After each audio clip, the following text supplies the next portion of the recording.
60. Arise and shine, for your light has come. Oh yes.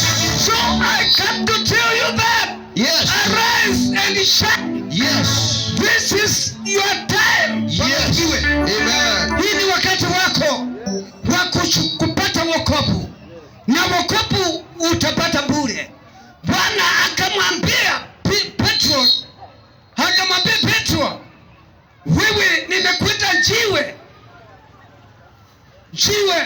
ama mwamba ambaye nitajenga nyumba yangu mahali huko. Bwana sifiwe.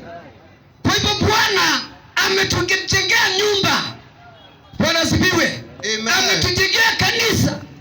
Haleluya. Kwa hivyo ni vizuri sana tuwe katika hiyo mtindo wa kanisa. Bwana sifiwe. Kwa hivyo usijalie mahali pale. Bwana anakuita usiku na mchana. Bwana anakuhitaji. Bwana asifiwe. Hii ni wakati mzuri wa kutafuta uso wa Bwana. Bwana asifiwe. Hakuna wakati mwingine. Amesema tafuteni na mtaniona. Tukitafuta Bwana tutamuona Mungu. Bwana asifiwe. Amen. Kwa majina ni Bishop Daniel. Nimeokoka. Yesu ni Bwana.